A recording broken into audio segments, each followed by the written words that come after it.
Salut à tous, ici Matt. Bonne année. On se retrouve du coup pour mes lectures du mois de décembre.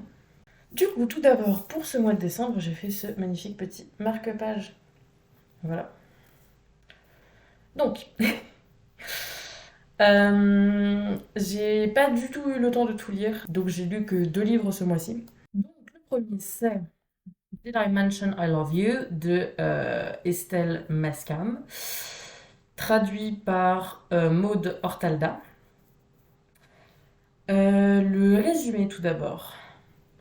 Rien ne sera plus comme avant. Eden, 16 ans, va passer l'été dans la famille recomposée de son père, à Santa Monica en Californie. Ce dernier a refait sa vie, ce qui veut dire 3 nouveaux demi-frères pour Eden. Le plus âgé, Tyler, est un vrai bad boy. Séducteur, égocentrique, violent. Fascinée, elle ne peut s'empêcher de succomber au charme de la seule personne qui lui est défendue, son demi-frère. Alors, je tiens à commencer cette critique en précisant qu'il n'y a aucun lien de sanguin entre les deux. Je pense que c'est important de le préciser. Donc, j'ai adoré ce livre. J'ai vraiment très hâte de lire la suite un jour. Euh, dans la vie globale, toujours, il y a une espèce d'enchaînement d'événements à la fin qui fait que j'ai eu. C'était un peu perturbant, on va dire ça comme ça. Mais du coup, voilà, globalement, j'ai quand même plutôt aimé cette lecture et j'ai quand même bien envie de lire la suite. Mais du coup, voilà. Au niveau des qualités, le style est très fluide. Euh, oui, le style est très fluide. C'est un roman Wattpad et ça se sent. Euh, ce qui peut être une qualité si c'est quelque chose qu'on aime, autant que ça peut être un défaut si on n'aime pas du coup. Ce que je veux dire, c'est que avant, je savais pas que c'était un roman Wattpad. Enfin, c'est écrit en énorme dessus, hein, mais je ne savais pas que c'était un roman Wattpad avant de le commencer. Et du coup, quand je l'ai commencé, j'ai commencé un peu à lire et j'étais en mode, on dirait un roman Wattpad. Et j'ai lu du coup la quatrième de couverture et je me suis rendu compte que effectivement c'est un roman Wattpad. Donc voilà, je le préviens.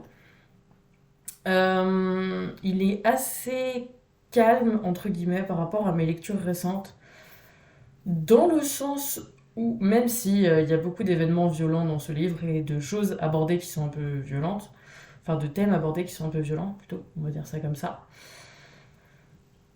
Il est quand même relativement calme par rapport à ce que je lis ces derniers jours. C'est-à-dire que les 2 derniers livres que j'ai lus, c'était Le Prince Cruel et Terre-Mère. Et globalement, dans les deux, il y a des combats, des morts, du sang, de la violence de partout.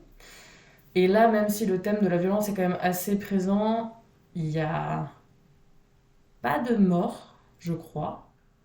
Il y a beaucoup moins de violence. Il y a quand même des thèmes violents, du coup, comme je l'ai dit. C'est quand même un peu sanguin de temps en temps, mais c'est quand même beaucoup plus calme que ce que j'ai lu dernièrement. Donc voilà. Ce qui du coup est relativement, enfin par rapport aux autres, une qualité. Au niveau des défauts, bah, du coup, comme je l'ai dit, le fait que ce soit un roman Wattpad et que ça se sente, ça peut être vu comme un défaut si on n'aime pas ça. Ça me perturbe très très fort qu'ils soient demi-frères et demi-sœurs. Même si du coup, comme je l'ai dit, il n'y a aucun lien sanguin entre eux. La majeure partie des personnages, on va dire, rappellent régulièrement qu'ils sont frères et sœurs. Et je crois que les 2 seules personnes qui rappellent qu'il n'y a aucun lien sanguin, c'est bah, les 2 protagonistes du coup, Eden et Tyler. Mais bon, du coup c'est un peu perturbant. Mais du coup, voilà. Là, au niveau de la première phrase. Si les films et les livres m'ont appris une chose, c'est que Los Angeles, ses habitants et ses plages, sont ce qu'il y a de plus cool sur cette terre. Qui parle? Pourquoi est-ce qu'on parle de Los Angeles? Pourquoi c'est important que cette ville soit cool? Vous le saurez en lisant ce livre. Le deuxième livre que j'ai lu ce mois-ci, c'est donc Éternel de Alison Noël, traduit de l'anglais par Laurence Boichot et Sylvie Cohen. Alors du coup, dans la dernière vidéo, j'ai dit que je ne lirais pas le résumé avant de lire ce livre, que j'allais tenter quelque chose, on va dire ça comme ça. Et du coup, c'est ce que j'ai fait. J'ai lu tout le livre sans à un instant lire le résumé. Et j'ai lu le résumé après, du coup. Et du coup, il y a plein de questions qu'on a quand on lit le livre, auxquelles on répond un peu dans le résumé. Du coup, le résumé. Avant l'accident, Ever Bloom était une adolescente populaire et joyeuse. Quand elle perd toute sa famille dans cet épisode tragique, elle reçoit soudain un terrible don, celui de lire dans les pensées des gens et de connaître leur vie simplement en les touchant. Elle se renferme alors sur elle-même et évite le contact des élèves du lycée, qui la regardent comme une chose bizarre. Jusqu'au jour où elle rencontre Damon Auguste. Damon est mystérieux et d'une beauté inquiétante. Toutes les filles du lycée se le disputent, mais c'est à Ever qu'il s'intéresse. Or, c'est le seul être dont elle ne peut pas découvrir les pensées. Et personne ne sait réellement qui il est, ni d'où il vient. Damon n'est pas un simple mortel, Ever en est certaine. Elle sait aussi qu'elle est profondément et irrémédiablement attirée par lui. Ben. Alors, mon avis est global. Je suis vraiment très gênée, on va dire, de faire cette critique parce que bah, c'est ma meilleure amie qui m'a offert ce livre et je l'ai pas aimé du tout. Ça me brise un petit peu le cœur, mais bon voilà, j'en ai pas encore discuté avec elle. Mais du coup, bah voilà. Euh, D'habitude, j'aime beaucoup tout ce qui concerne le surnaturel, mais là, j'ai eu beaucoup de mal à aller jusqu'au bout. J'ai souvent envoyé des messages du coup à mes amis pendant que je lisais le livre pour me plaindre de ce livre parce qu'il y a des moments qui font aucun sens, il y a des moments qui sont particulièrement clichés et c'était compliqué de finir ce livre.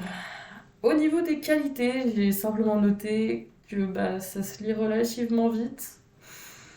C'est tout ce que j'ai trouvé. Parce que bon, tout le reste, j'aime pas le style, il est pas fluide. Je sais pas quoi vous dire. À la limite, l'idée derrière le livre est intéressante en elle-même, mais la façon dont elle est amenée, non. L'idée du livre est très intéressante. Le livre en lui-même, j'ai eu beaucoup plus de mal. Mais du coup, au niveau des défauts, j'ai noté que tout était très très maladroit. La présentation des choses, la façon dont on amène des choses, la façon dont on explique des choses, tout est très maladroit. Soit ça ressemble à un manuel pour le petit humain ignorant pour qu'il puisse tout connaître du monde, soit c'est particulièrement pas naturel et du coup tu lis ça et t'es en mode bah ouais, sûrement. Enfin, je sais même pas comment vous le décrire, c'est juste tout est très maladroit dans ce livre. Il y a des passages extrêmement étranges où les dialogues des personnages ne sont absolument pas vivants en quelque sorte. Enfin, c'est très compliqué d'écrire des dialogues, c'est même la partie la plus compliquée techniquement quand on écrit un livre parce que il y a beaucoup de choses qu'il faut que ça respecte, il faut que ça respecte une certaine syntaxe, il faut que chaque personnage ait une façon de parler différente parce que dans la vraie vie, personne ne parle exactement de la même manière que son voisin. Il faut que, il faut que ça ait l'air un minimum vivant, qu'on n'ait pas l'impression de lire un livre, justement. Il faut qu'on ait l'impression que la personne nous parle vraiment. Et du coup, c'est particulièrement complexe. Et là, lisez ce livre, faites-vous un avis là-dessus. Mais personnellement, j'ai trouvé que c'était très peu réussi de ce côté-là, on va dire ça comme ça. Au niveau des défauts, j'ai aussi noté que les personnages avaient parfois des comportements très peu vraisemblables et très peu compréhensibles. Parce que,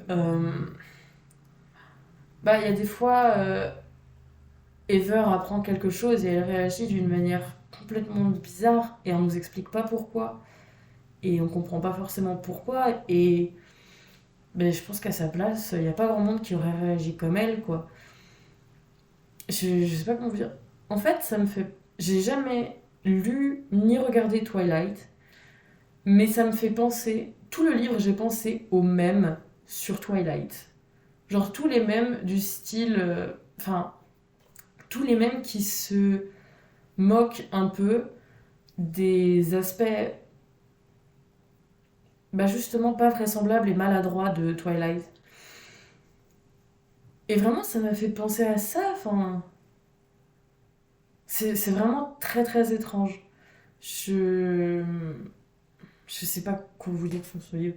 C'est vraiment, si vous voulez vous faire un propre avis, lisez-le. Mais personnellement, je trouve que c'est pas vraiment une réussite comme livre, quoi. Et j'ai même pas du tout envie de lire la suite parce que j'ai déjà eu du mal à lire celui-là. Donc je sais pas quoi vous dire là-dessus, franchement. Le dernier livre que j'ai à vous présenter ce mois-ci, c'est L'augure ou la révolte céleste, première lame de Plume de Loutre. Alors, c'est, je crois, le livre que j'avais le plus envie de lire ce mois-ci et j'ai pas eu le temps de le lire. En fait, c'est principalement parce que Éternel m'a pris 2 semaines et demie, je crois, et Did I Mention I Love You m'a pris 1 semaine et demie, je crois, un truc comme ça. Et du coup, à la fin, il me restait très peu de temps pour lire L'augure ou la révolte céleste et je savais que j'aurais pas le temps de le finir avant la fin du mois. Donc j'ai préféré ne pas le commencer parce que sinon ça aurait débordé sur le mois de janvier, bref. Mais du coup, voilà, donc j'ai pas eu le temps de le lire. Je le lirai un autre jour, c'est sûr, parce que je veux vraiment le lire. Je le lirai un jour, je ne sais pas quand, mais je le lirai, je le sais, parce que j'ai très très envie de le lire. Et, euh, et du coup, voilà. Donc, aux lectures du mois prochain. Donc, comme d'habitude, j'en ai plus que 3 de prévus, mais je ne vous en présente que 3. Si j'en lis plus que 3, je vous en présenterai plus que 3. Si je n'ai pas le temps de lire ceux après, je ne vous les présenterai pas, je ne vous en parlerai pas, et ils reviendront très certainement dans un prochain épisode. Le premier, La fabrique de la ménopause de Cécile Charlat. Alors pour la petite histoire, ce livre était... un résumé de ce livre était dans mes documents d'épreuve de mes concours blancs. Et en lisant le résumé de ce livre, ça m'a donné très envie de lire le dit livre. Et du coup, voilà. Donc... Ah oui, j'ai oublié de préciser. Ça va être globalement un épisode sur le genre, de manière générale. Celui-là fait un peu exception, mais c'est parce que j'ai vraiment envie de le lire avant la fin de mon année scolaire, parce qu'il pourrait peut-être m'être utile du coup dans mes concours, dans mes divers examens, etc. Donc il est dans cet épisode sur le genre et voilà. Après, c'est globalement centré sur... vu que c'est sur la ménopause, vous vous doutez bien que c'est globalement centré sur la femme. Donc techniquement, ça peut rentrer dans la question de genre, mais c'est pas le même type de question qu'on va aborder dans les autres livres. Mais du coup, voilà. Le deuxième, donc, le langage inclusif, pourquoi, comment, Eliane Viennot, qui revient donc sur la création du langage inclusif. C'est, alors si je me souviens bien, c'est ses origines, son évolution, etc. Enfin, oui, voilà. Etc. etc.